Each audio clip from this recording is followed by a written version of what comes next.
Pot Art. Bonjour et bienvenue à tous sur Juste un moment. La dernière fois, je vous ai parlé de mon intention de semer des graines pour décorer mon balcon et me changer les idées en même temps. Eh bien, c'est chose faite. Il y a maintenant 6 pots de formes et tailles différentes dans lesquels on peut déjà voir de petites pousses vertes. Mais je dois vous avouer que ces débuts prometteurs ne sont pas de mon mérite. C'est ma fille qui s'est occupée de tout. Elle a cherché des pots, de la terre, et c'est elle aussi qui continue régulièrement à arroser ses plantations. Il vaut mieux ainsi. Jardiner est une activité qui a le vent en poupe depuis quelque temps. En effet, avec le confinement et le télétravail, beaucoup de personnes ont recherché de quoi s'occuper. Il y a ceux qui se sont découverts des talents de boulanger et ont commencé à faire leur pain eux-mêmes. La pâtisserie, elle aussi, a beaucoup de succès en ce moment. Un collègue a brassé sa propre bière. Je n'ai malheureusement pas pu la goûter, mais il avait l'air content du résultat. Le fait maison est source de distraction et de satisfaction. J'en discutais justement avec ma mère dernièrement. Et elle s'est rappelé une histoire qui ne date pas d'hier.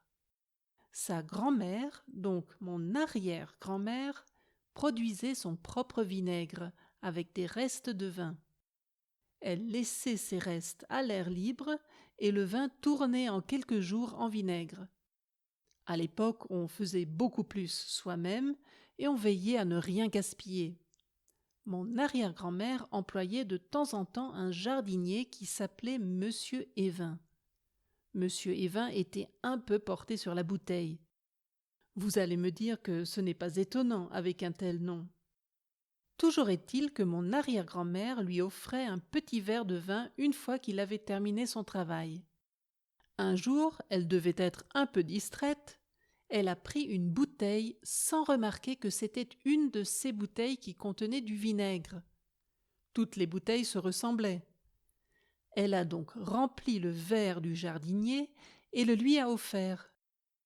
Monsieur Évin a bu et terminé son verre et est reparti tout content. Ce n'est qu'un peu plus tard que mon arrière-grand-mère a remarqué son erreur.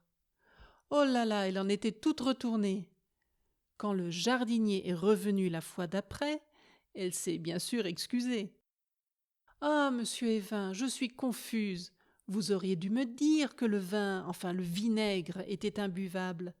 Je suis désolée. » Le jardinier ne l'a pas mal pris. En fait, il n'avait même pas remarqué que le contenu de son verre était du vinaigre. Je me demande bien quel vin il buvait habituellement.